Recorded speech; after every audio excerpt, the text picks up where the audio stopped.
പുണ്യാത്മാക്കളെ, വിചാരധാരയിലേക്ക് ഏവർക്കും സ്വാഗതം. ഇന്നത്തെ വീഡിയോ സന്യാസിയും സന്യാസധർമ്മവും എന്നതാണ്. ഇപ്പോൾ സ്വാമിമാർ, സന്യാസിമാർ എന്ന് സമൂഹത്തിൽ പലരെയും കാണാം. വേഷത്തിൽ പകിട്ടുള്ളവരെ, വലിയ മഠത്തിൻ്റെ ഉടമയെ, ശാസ്ത്രം അവതരിപ്പിക്കാൻ കഴിവുള്ളവരെ കണ്ടാൽ ആളുകൾ ചെന്ന് പാദത്തിൽ നമസ്കരിക്കും. തപസ്സുകൊണ്ട് ശ്രേഷ്ഠനും, എന്നാൽ വസ്ത്രധാരണത്തിലോ സാമ്പത്തിക നിലയിലോ പിന്നോക്കമുള്ള സ്വാമിമാരെ ഇവർ ശ്രദ്ധിക്കപ്പെടാറില്ല. വിഷയത്തിലേക്ക് വരാം. ആദ്യ കാലങ്ങളിൽ സ്വയം സന്യാസിമാരായിരുന്നു. വനാന്തരങ്ങളിലോ ഗുഹകളിലോ ആയിരുന്ന അവരുടെ ജീവിതം. ശരീരത്തെ പഴയ ചാക്ക് എന്ന പോലെ കരുതി ആത്മാവെ ഉദ്ധരിക്കാനായിരിക്കും അവരുടെ സന്യാസ ജീവിതം. കാലം മാറി. സന്യാസി എന്ന് പറയുന്നവർ വലിയ മഠങ്ങളുടെ ഉടമയും അതിനോട് അനുബന്ധിച്ച് നല്ല വരുമാനമുള്ള സ്ഥാപനങ്ങളും, സ്കൂള്, ഹോസ്പിറ്റൽ പോലെയുള്ളവ, കോടികൾ ആസ്തിയുള്ളവരുമായി ലോലുപന്മാരായി സുഖിക്കുന്നു. പേര് സന്യാസി. എന്തൊരു ആഭാസമാണ്! മറ്റു ചിലർ ജീവിക്കാനായി സപ്താഹം, പ്രഭാഷണം, പൂജ, സത്സംഗം നടത്തുന്നു. വേറെ കുറച്ച് ആളുകൾ ഏതെങ്കിലും ഒരു ഉപാസന ക്രമത്തിലൂടെ ആചാര്യനാവും. ശിഷ്യന്മാരെ ഉണ്ടാക്കും. ഒരു നിറത്തിൽ യൂണിഫോം ഉണ്ടാക്കും. അങ്ങനെ ഒരു ഗ്രൂപ്പ് ഉണ്ടാക്കി അവരൊരു വിഭാഗമായി. അങ്ങനെ വ്യത്യസ്ത ആചാരങ്ങളിലും വ്യത്യസ്ത വസ്ത്രധാരണങ്ങളിലുമായി അനവധി ഗ്രൂപ്പുകൾ കാണപ്പെടാം. ഇവരുടെ ലക്ഷ്യം ഈശ്വരൻ സാക്ഷാത്കാരം എന്നാണ്. പ്രവൃത്തി മുഴുവനും പണം സമ്പാദിക്കലാണ്. ഇനി സന്യാസവും നിയമങ്ങളും എങ്ങനെയെന്ന് നോക്കാം. സന്യാസം എന്നാൽ സർവസംഘപരിത്യാഗി എന്നാണ്. കുടുംബ ബന്ധങ്ങൾ, ജനിച്ച നാട് എല്ലാം വിട്ട് സ്വതന്ത്രമായ ഒരു ജീവിത ക്രമമാണ്. സഞ്ചാരികളാണെങ്കിൽ അന്നം, വസ്ത്രം, ഔഷധം ആവശ്യമനുസരിച്ച് സ്വീകരിക്കാം. ഒന്നും സൂക്ഷിക്കരുത്. ആരോടും സംഘം കൂടരുത്. ബ്രഹ്മധ്യാനത്തിലോ മന്ത്രജപത്തിലോ വേണം എപ്പോഴും. ഒരു രാത്രി മാത്രമേ ഒരു സ്ഥലത്ത് താമസിക്കാൻ പാടുള്ളൂ.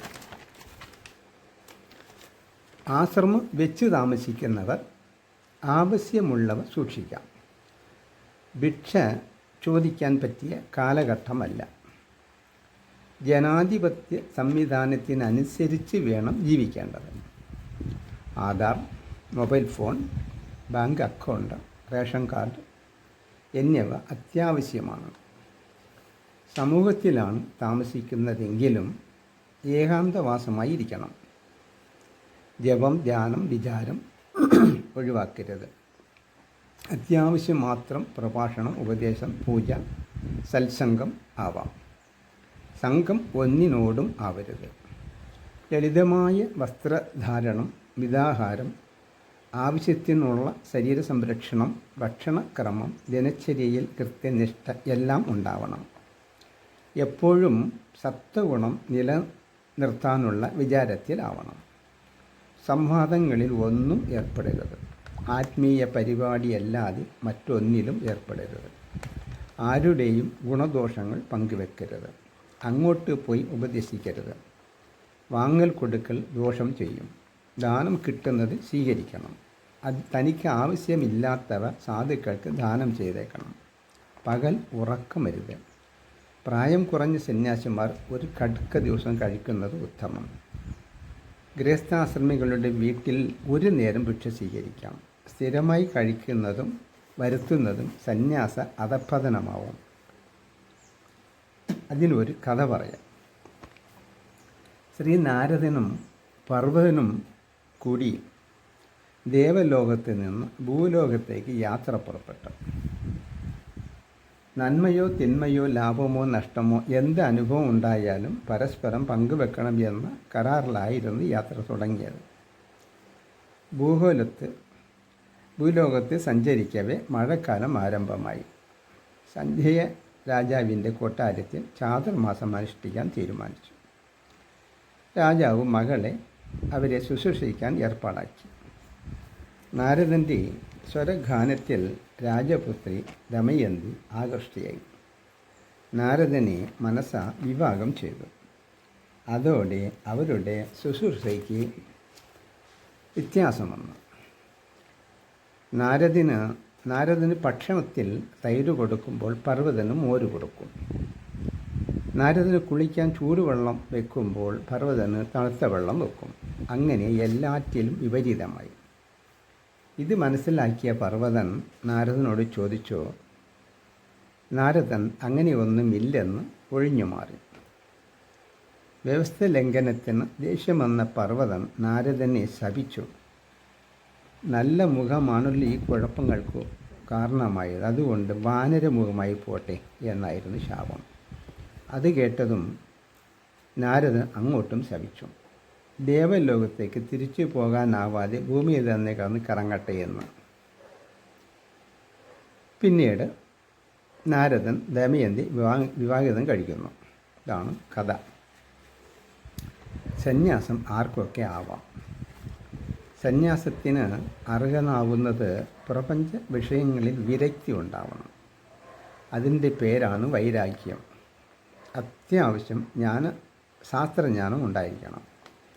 ബ്രഹ്മചാരി, ഗാർഹസ്ഥ്യ, വാനപ്രസ്ഥ ഏത് ആശ്രമത്തിലായാലും മേലെ പറഞ്ഞ ഗുണമുണ്ടെങ്കിൽ സന്യാസത്തിന് അർഹനാകുന്നു. ആത്മജ്ഞാനം, വൈരാഗ്യം, തപശ്ചര്യ, നല്ല നിലവാരമുള്ള സൽഗുരുവിൽ നിന്ന് സന്യാസദീക്ഷ സ്വീകരിക്കാം. പിന്നീട് ഒരു നിർദ്ദേശം പോലെ ആചാര അനുഷ്ഠാനങ്ങൾ കൊണ്ട് ഉയരണം.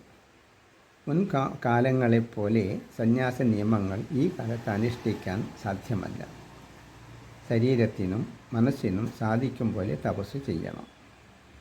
പൊണ്ണത്തടിയൻ, തീരെ മെലിഞ്ഞവൻ, അംഗവൈകല്യമുള്ളവൻ, നിത്യരോഗി ഇവരൊന്നും സന്യാസത്തിന് അർഹരല്ല.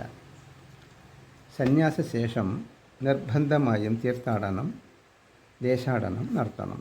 അതിലൂടെ പാപം നശിക്കാനും അനുഭവങ്ങൾ സമ്പാദിക്കാനും സഹായമാണ്. ആദ്യ കാലങ്ങളിൽ വൈരാഗ്യം വന്നാൽ സ്വയം സന്യസിക്കും. വീട് ഉപേക്ഷിച്ച് വനത്തിലോ ദേശാടനത്തിലോ പോകും. ഭക്ഷണത്തിനോ താമസത്തിനോ അന്നൊന്നും ബുദ്ധിമുട്ടുള്ള കാലമല്ല. അന്നത്തെ മനുഷ്യർ ശാസ്ത്ര പരിജ്ഞാനം ഉള്ളവരും ഉപകാരമല്ലാതെ ഉപദ്രവം ചെയ്യാത്തവരുമാണ്.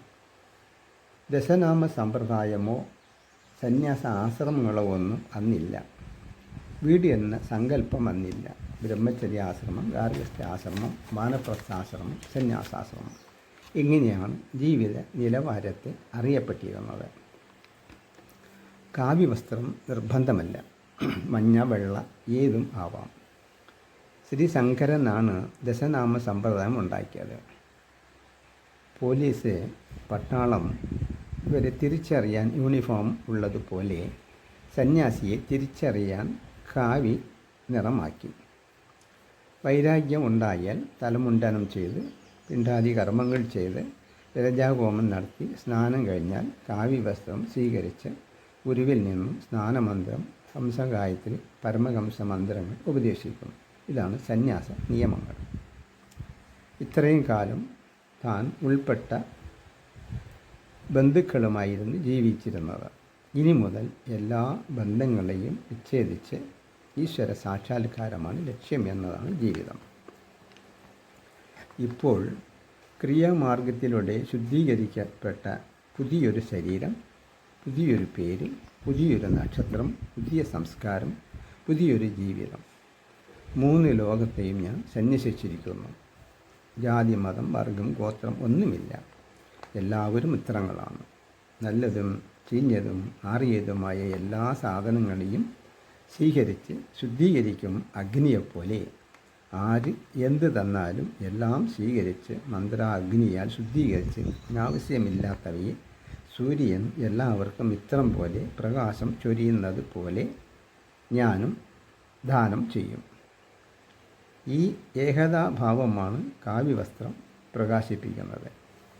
സന്യാസം സ്വീകരിച്ചവർ സത്യം, ധർമ്മം, ദാനം, തപസ് മുടക്കം വരുത്തരുത്. ഈ ഈശ്വരന് മാത്രമേ നിന്നെ രക്ഷിക്കാൻ സാധിക്കൂ. ആയതിനാൽ ഛർദ്ദിച്ച വ്യവഹാരങ്ങളിൽ ഏർപ്പെട്ട് അതപ്പതിക്കരുത്.